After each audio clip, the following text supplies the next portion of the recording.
My name is Torsten. I'm from Germany. I work at Shopping24 is the internal name. I'll give a brief talk about some lessons learned that we had when refactoring our API application. Our API application is based on Solr, and we did a lot of technical exploration, how we could get it faster, how we could get it more sustainable, and we did a lot of technical things. We tried out sharding, more caching, we talked about Solr cores, elastic infrastructure, all those really fancy things, and I'll give a quick overview what really helped us and how we are now building our new API application, which is way bigger than the one we currently have. There's not really much to say about me. I'm software and system architect at Shopping24. I work about 2 years with Solr. At the insurance company before, I worked with Lucene. We did some crazy stuff there as far as crazy goes in an insurance company. We are a pretty small team of Java developers, just 7. The Shopping24 internet group is, the name is brand new. I'll just give as much details as you need to understand the talk and leave out all the marketing stuff. It's founded in 1979. The business is dead simple. We're a traffic broker, so we shops come to us and want more traffic on their website, and we build portals, product search portals. We rank at Google, and we just give them traffic as much as they want and as much they can afford. We're the biggest product search for fashion and lifestyle in Germany. We have about 2 million active products. It's pretty big. The next competitor is about 180,000 products. So we started in 2007 with a big new launch of Smatchcom. That was the name the company had before, and it was built as a REST API above Solr. The REST API was not at all built for what came then. Because we started with Smatch.com, we thought, okay, let's go into the long tail, let's make specific portals for fashion, for lifestyle, for big shoes, small shoes, big sizes, clothes, for whatever, gadgets, nerd gadgets. The API was not built for that at all. So, but the business department kept launching portals over and over and kept complaining about speed, about how fast the API and how good the API was and how good it answered and how good the products were delivered. On the other side, the sales and account management kept acquiring more shops and more shops because long tail is really interesting for shops.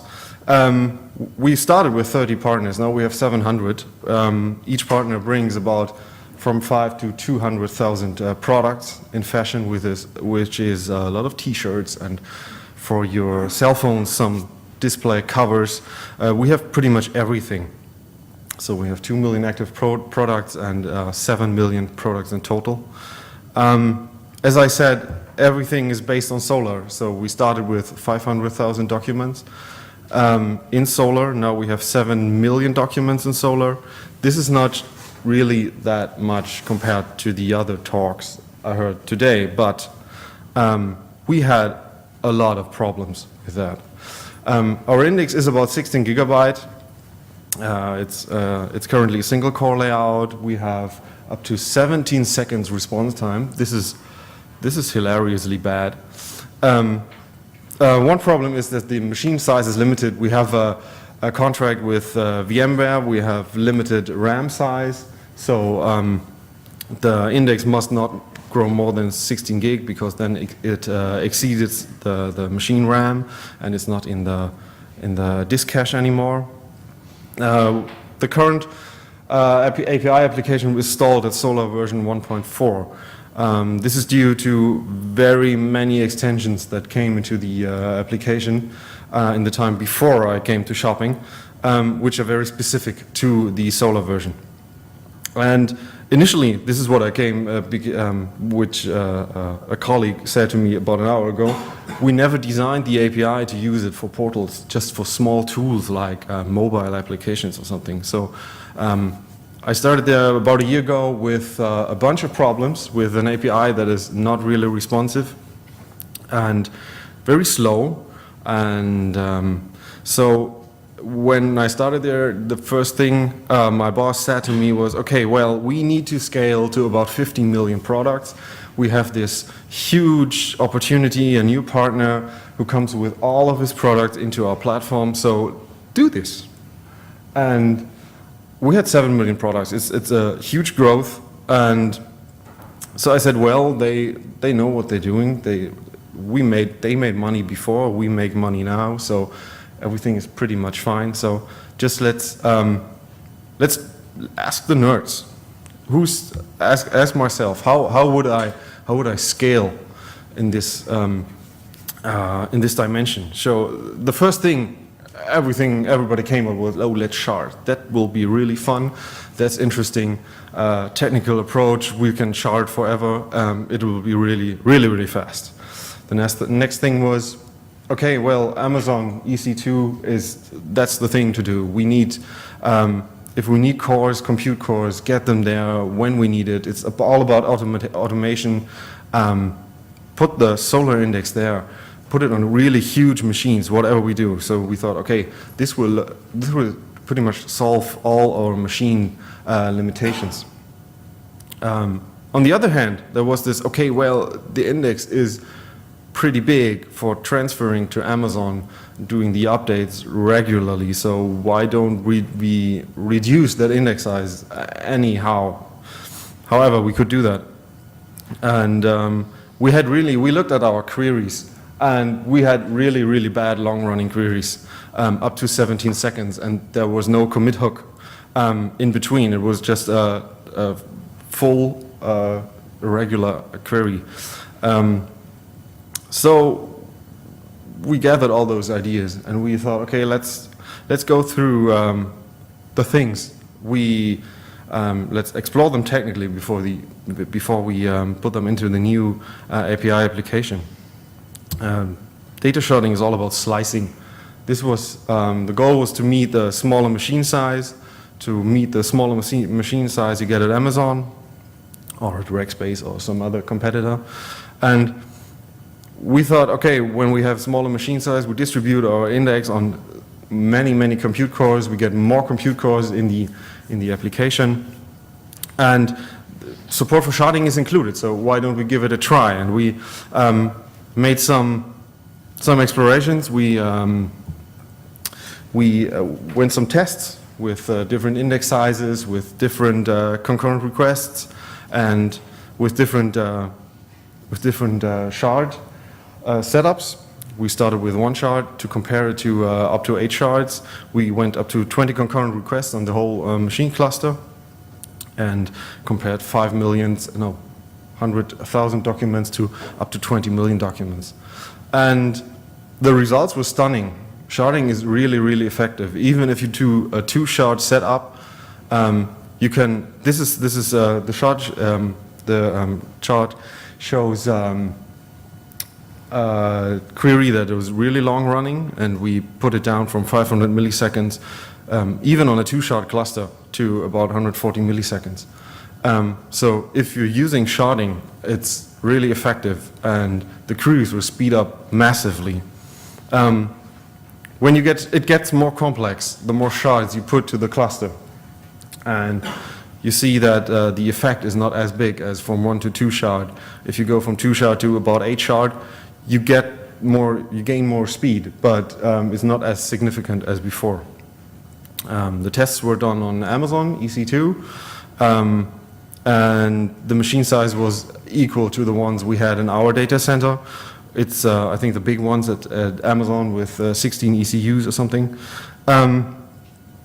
And we thought, well, this is a good thing to do. So why don't we shard our index and increase result speed or response speed massively? When you come to a bigger index, sharding is an idea to do. And the bigger your index gets, the more complex your queries are. That was another thing. The complex queries get really fast on sharding. If you have concurrent requests, then this is the thing to do. On the other hand, as explained, and I think pretty much all the other talks before, sharding has a downside. I won't summarize that, but we had a lot of extensions made for Solr which were not compatible with sharding. So we thought, okay, well, this will take about 3 weeks for a developer to pimp them all, to make them sharding ready. Is this the real thing to do? And if we step back even further, what were we stuck with initially? We had a big index, which is not as big as the index of some of the attendees I spoke today or yesterday, not even as big. We had bad response time, so is sharding the only thing we want to do in an API? So we just saw if we do sharding, we add more compute cores to the whole setup. So one effect in sharding was that when you compare the chart is the more concurrent requests you get, it's better to have more compute cores in the whole cluster. And the limit was that if you have as many concurrent requests as compute cores in your cluster, you're doing as fine. But after that, the response time will go up. So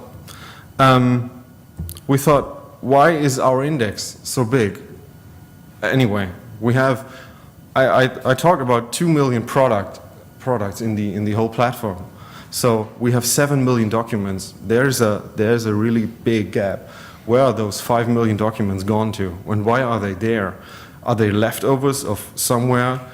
Where do they come from? And I was told that there were inactive products. So why do we have inactive products in an online search index if they are not searchable and not findable from the outside? This is where our SEO department came in and said, okay, Torsten, meet our fashion product lifecycle. It's all our partners exchange their products or their fashion products at least twice a year. Some do every week. There's Zalando is a big shoe manufacturer or a big shoe shop, online shoe shop in Germany who puts out new products or new shoes or whatever they have every week. Sometimes twice a week they have updates to all their products. So the SEO department tries to place all our products in the Google index, and if they do, they're really proud of that. So if we kill those products out of the index, they'll produce a 404 and we'll lose money and everything is going down and we'll all get fired.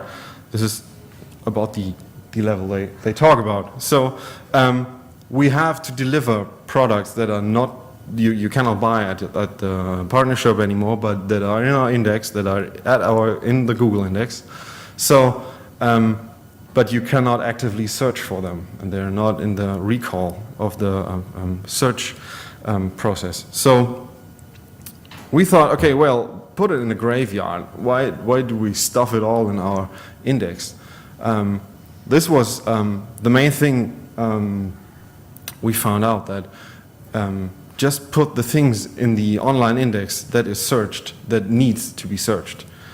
Put everything away. Put it in a separate core. We put it in a MongoDB, which is also fast, because the only lookup you have is by ID, and that's not a thing you need Solr for. Solr is good for that, and if you have not as much product or not as much documents, you can do that perfectly. But if your index gets stuck with unsearchable data, remove it. The next thing we thought, okay, why do we have complex queries? We looked at them, and they were pages over pages, Boolean queries, date queries, time queries, whatever. Why do we have them? Again, we had an index designed for one portal. Every product was put into that one index. Then business started making portals on that index. And a multi-portal index has to be designed completely different, because not every product is on every portal out there. fashion portals won't have any display things for cell phones. They'll just have some T-shirts, and vice versa. So the queries got really complex to divide those products from the portals based on one index. And this is the really mess we found out. We had one big index. This is an example of 3 portals we have. It's one big index, and we try to separate them at query time because it has to be super configurable at runtime, at near time. Just change it in a config file, and at once this shop pops up on the other portal. Absolutely crucial for business. So it has to be done at query time. And we thought, okay, well, why don't we just separate it? It's just it's very easy. We build different cores for each client that is accessing our API. So each core is way smaller than the big one. This one is about 2 million active documents if we remove all the trash. These ones are about 150,000 document per core. So this is way faster. And if we had to duplicate a lot of data. Because some products are on all portals, some products span across a couple of portals. But that is fine. It's fast. It's really fast. Searching a small index is way faster. So we thought, okay, well, this is not super duper configurable, not at runtime, but we have to meet a business or a business department who wants to exchange some shops at nearly real time. So we thought, well, we need to streamline the provisioning process, and that is not just making an update to the data import handler. This is another key thing we discovered, that if you the chain of data running to your index before indexing, you need to enrich your products, you need to detect the language, you need to whatever, split it up, find attribute, make entity extraction, whatever. Do it before indexing so that you can do a full index run in way less time than before. We were about 16 hours for a full index run, which is horribly bad. Now we're down to 20 minutes. In the big index, we have one backup index which has 2 million documents still, and we can index that in about 20 minutes. Because we have the data prepared for indexing, for easy access, in an extra database, which is very denormalized. So the data import handler can just go through and pick up all the things he needs without doing crazy joins on the... So the next thing we nerds said, okay, what about this Amazon stuff? We want more cores. We wanted elastic. So we thought, well, okay, let's give it a try. We have our setup is that we have a data center in Hamburg where our API server and our Solr service reside, and we thought, well, okay, let's at peak time, which is about 3 p.m. to about midnight, let's fire up something at Amazon, which is in Ireland. And our conclusion was that the cloud is throwing hardware problems you cannot solve, or you do not want to solve, but you do it automated. That's the good thing. You don't have to have any people doing that. And we found out that there are evil traps when you do cloud computing, or when you extend your data center into the cloud. The really bad thing is latency.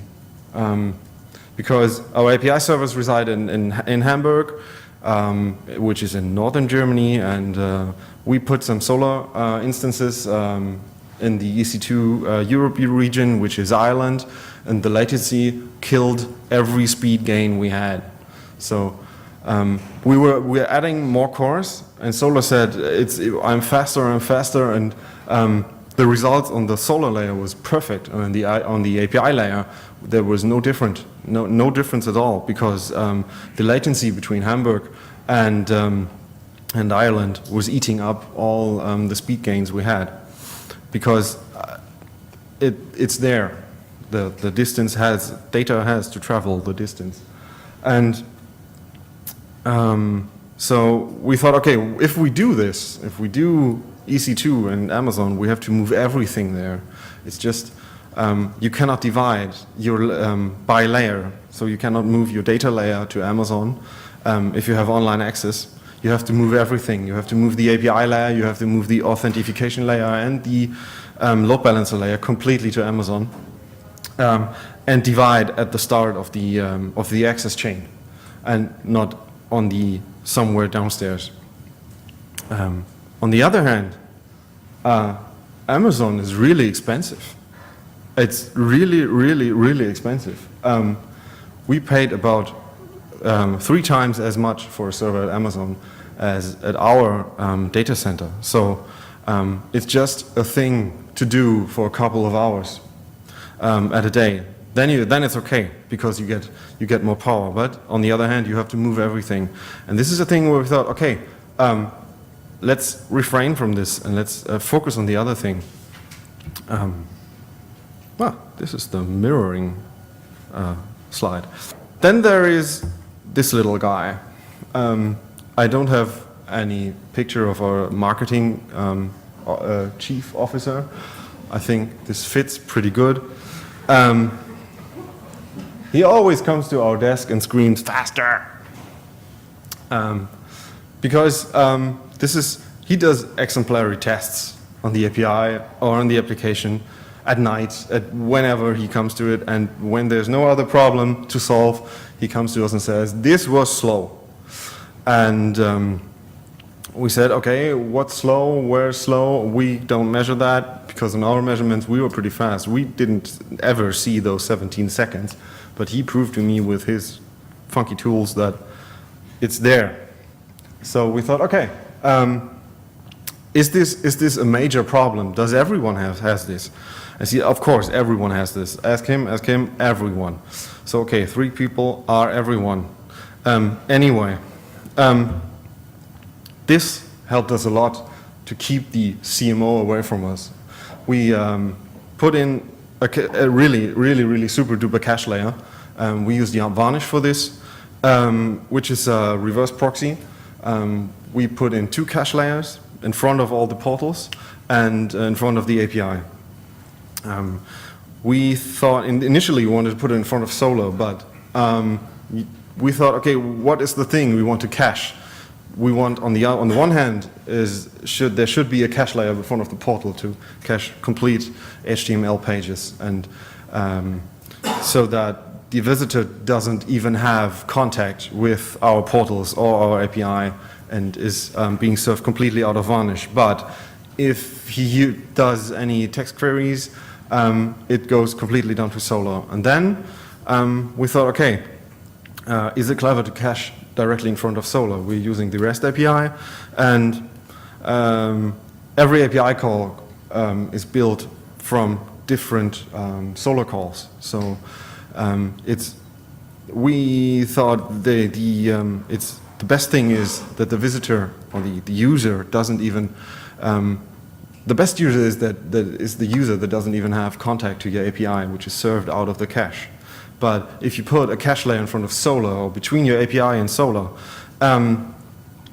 the user always has contact with your API. So we put the cache layer in front of the API, and it's serving great. And we got those 17 seconds down, and that's a good thing. So there was still one thing left: complex queries. And I thought, okay, why do we have complex queries? We looked at them and we saw queries in our logs. We did not even see the intention. Why does someone query this? It's an API application. We have portals that build on that API, but we have other customers that use our API to enrich their whatever website they have with our products, with t-shirts or some fancy cell phones.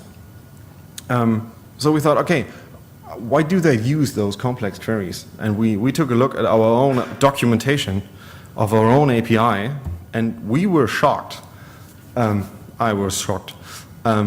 This is, the above thing is, the really long text string is taken out of our documentation. And I took our own documentation and the documentation of Solr and thought, okay, well, we have the Solr API exposed to the world. This is really, really unclever. The thing is, when designing the API, which was done externally and not from us, that's important to say. They took the exact parameters as at the API, and they took the same richness the Solr API has and took it to a product API, to a business API. And so we have a one-on-one image of the Solr API in our own API. And I thought about the one thing I learned at university was encapsulation, and only expose the things you really want to expose. So we exposed everything. And that was, I think, the key factor when doing a complete redesign of the API. It's always as simple as this stepping back and saying, okay, what are my requirements? Does a caller need to know what a filter query is? Does a caller need to know what a facet is? The caller wants shoes, and he does not want to know anything about, do I put it in a filter query or in a query part, or do I faceting with this? He wants shoes, and he wants all the brands, the shoe he's looking for is available in. So that is, I think that is the key factor of doing a successful API, is strictly separating business from the technical API and gaining the control over the your Solr calls. If you have a strictly business abstraction of your Solr calls and you're the only one who's calling Solr, you know where to tweak. If you have a complete Solr API exposed to the world, you can tweak everywhere and it won't fit anywhere.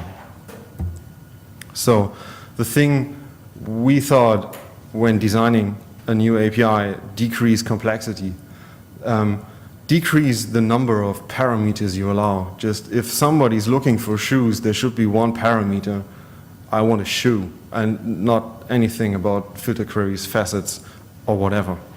And do the Solr magic on your own. You're way better than that, than anyone out there, because they started taking the Solr documentation and matching it against ours and said, okay, well, you just need to update your Solr version and then you can do this and that. And we thought, oh, well, thank you. This is not what you want. You want a business abstraction. And that was the key factor when we redesigned our API, which is still in work and will be available sometime at the beginning of next year. So the thing was really doing Solr cores, reduce index size, look at your business, what is your intention when calling an API, and make the API easy, remove parameters, make it there's this thing, the glory of REST, make it self-speakable, what the endpoints of an API are there for, and don't do any magic with your parameters.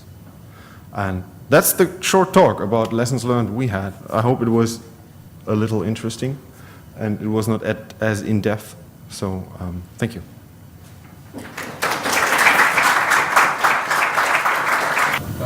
About the scaling and the sharding, so you use lots of replicates or separate indexing nodes, stuff like that, or you have a lot of servers? We have not that much servers now. We could reduce the number of active Solr online slaves to about, I think, 4 or 5. And we have it replicated, so every core is replicated on all the servers and it's not sharded in the current setup. And when we did the exploration at EC2, we saw, okay, if you shard and you replicate, you need a hell lot of servers. So we had about 16 servers if you duplicate everything. So you get the full matrix. And sharding was working fine. We could do awesome requests. It was a relatively easy setup. But we don't have any experience in really driving a sharded cluster. So I don't know what happens if you really have it online and in business. The question was about caching. There are two wheels to tweak. On the one hand, you have the Solr caches, the internal filter document, facet cache, which were tweaked to the limits. There was the machine ending. They were always good in, always full, always very responsive, and so we have a REST API which is answering an XML or JSON, and this varnish reverse proxy is really fast. It works out of the RAM, and you have response times in about under 10 milliseconds on an average request. It's an easy setup. It respects all cache control headers coming from the API. It's absolutely transparent from the outside. It's easy to debug, and it's a hell of a product. Yeah, how long do we cache the cache results? By default, we say half an hour in the API. On the portal side, we say 1 day to cache a full page.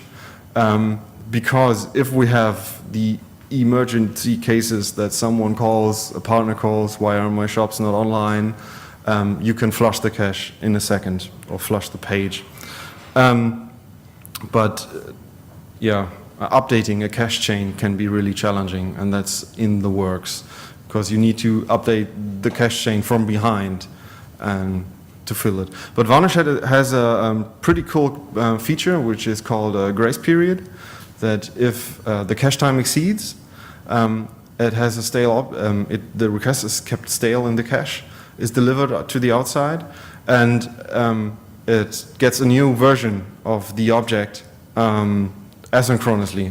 So there's one request that gets a pretty old object in that grace time, and the next request will get a new, the new object, the new cached object. Thank you.